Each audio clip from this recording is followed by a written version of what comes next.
Okay, word of the day is Tabroom. So debate one, make sure this is the only thing on your screen. This is kind of similar to yesterday.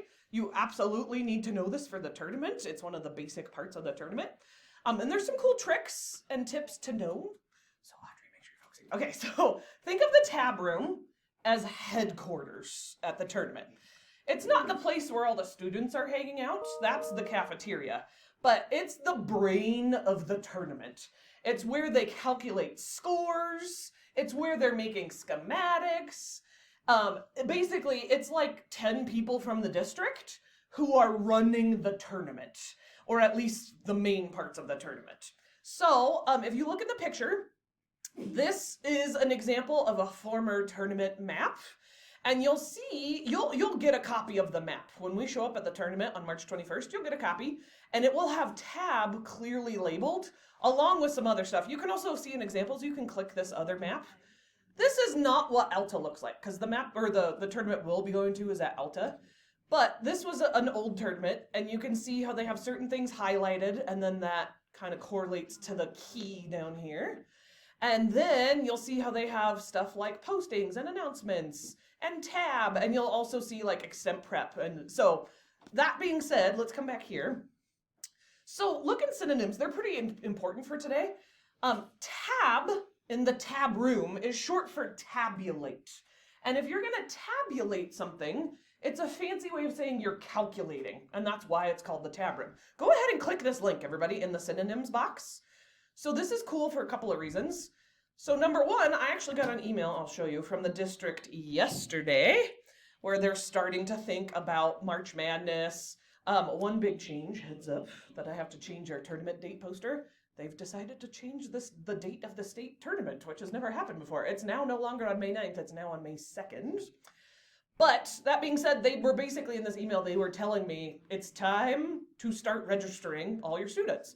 So we not only use Tabroom, I use it to register you all, which I'm going to do before the end of today.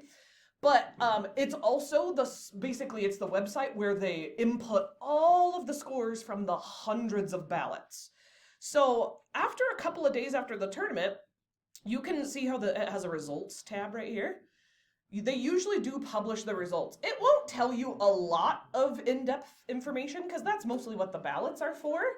But you can see results on the results tab. So that's one cool thing. Now come back to the vocab chart. So there's some important information in the examples box because for real, you have to know this. So I'm not usually available. Every once in a while, they do put me in the tab room and I'm one of the people helping in the tab room, but they kind of switch it up. Like I said, I used to be in the extemp prep room. I was there for like 6 years. Recently, they've been having me help in the judges room. But since I'm usually elsewhere helping, it means I'm not really immediately available. You can always come find me. It's just usually I can't leave that room. So if you need major help, this is your first line of defense. You would go to the tab room. And again, you'll get a copy of the map so that you can go and figure out where it is. There are some strategies though. So unless it's an emergency, like for example, there was a girl one year who went into anaphylactic shock because she had really bad allergies. So that was an emergency. So she just dropped everything and left her round and went to the tab room, which is good. We don't want you dealing with stuff without getting help, okay? If possible, go after your round. If you have to go in the middle, it's not the end of the world, but it kind of depends on what it is. Do know that the tab room, like they kind of have ups and downs. Sometimes there's a lull and there's not a lot happening in the tab room, but sometimes they're in these really crazy moments of like tons of stuff going on. They have hundreds of ballots they're trying to input. They're trying to help with issues. So you do need to be patient, unless it's a major, major emergency, which we've never ever had one at a tournament. But like, wait your turn. Like they kind of act like an emergency room. It's almost like a triage system where they deal with the biggest emergencies first and then with the others as they have time, okay? Be calm and respectful. I've been in the tab room plenty of times where you get like really dramatic little sixlets who are like, oh my gosh, it's the end of the world, right? Because they're sixlets. And so go in, just, calm, cool, collected, really, really respectful. These are people who will help you if you're nice to them, just like any human, right? Like, it's in your best interest to really go out of your way to be respectful to them. So, we already talked about the map. So, if something goes wrong, you should go to the tab room. I've had it happen a lot at tournaments where we kind of debrief after the tournament, and I'm like, did you go to the tab room? And they're like, no. And there's usually nothing I can do about it after the tournament. So don't wait until after the tournament. If there's a problem, go tell the tab room, okay? But also pick your battles, everybody. We want, just like a normal school day. There's little stuff that gets on your nerves that's going to be kind of dumb, right? But if it's a big deal, definitely go tell tab. If it's not a huge thing, if a kid gave you, the side eye and you're like, that dumb kid, that's not the kind of thing you go tell tab about. I'll tell you some examples in a second. Okay, debate 2, I need you for this one. So this is a really good strategy, not only at the tournament, but for real life. If you can be the kind of person who can solve your own problems, that's a big deal. I know, just on the top of my head, I could list 5 adults who I know, not at school or anything, but who are the type of adult who something goes wrong and it just derails their whole life. They can't deal with it. They freak out. And that's why this is a real life skill. So debate 2, we have this saying, if something goes wrong, go to plan B, and then, plan C, and then, and I know that's a little dumb, but for real, my mom kind of hounded that into me my whole life. Go to plan B. What's plan B? It didn't work out. What's plan B? What are you going to do instead? And it has made me the kind of person who can just adapt, right? If something goes wrong, I'm like, oh, well, I'll just figure it out, right? If that doesn't work, maybe I'll figure out something else.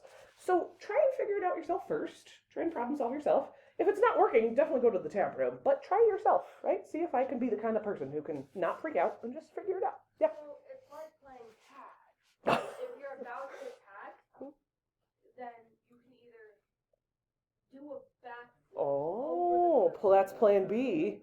Or if you're about to get tagged from the front, do a front.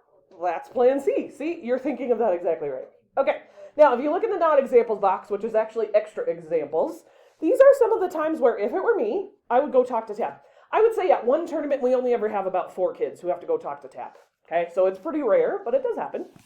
So, if you or someone else in your round clearly knows the judge, do not debate, go tell tab, and they can send a different judge. We try and say it 18 times in the judge room. Do not pick up a ballot for a kid that you know, because obviously they're not going to be able to not be biased. But every once in a while, one squeezes through, or somebody didn't realize until the last second, and they're like, oh, I might as well just do it.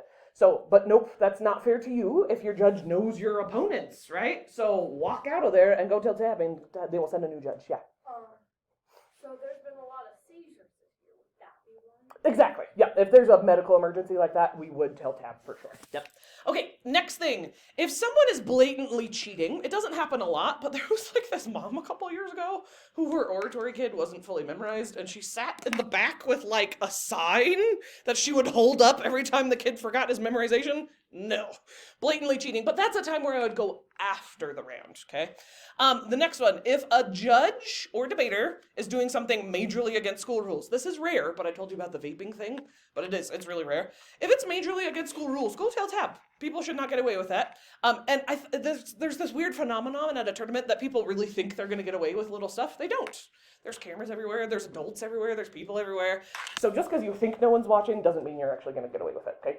And if you've waited, and this is normal though, so don't let this freak you out, but if you've waited 15 to 20 minutes for a judge and they still haven't shown up, send one person to tab. The other people should sit there waiting, but then tab will see what's going on, and sometimes something went wrong, sometimes there's a shortage of judges, sometimes the judge went to the wrong room, but if it's been 15 or 20 minutes, that's when you go tell tab. Okay? Debate 2, is there any other circumstances where you've heard of or stuff that you think that would be worthy of going to tab? Okay, cool. That means I covered most of them. So, debate 1, does anyone have questions? Because it's important that you know this. Okay, and so give me an example. You could think of stuff that maybe would be an example or a non-example of when to go to tab or when not to go to tab. And everybody turn that in. Okay.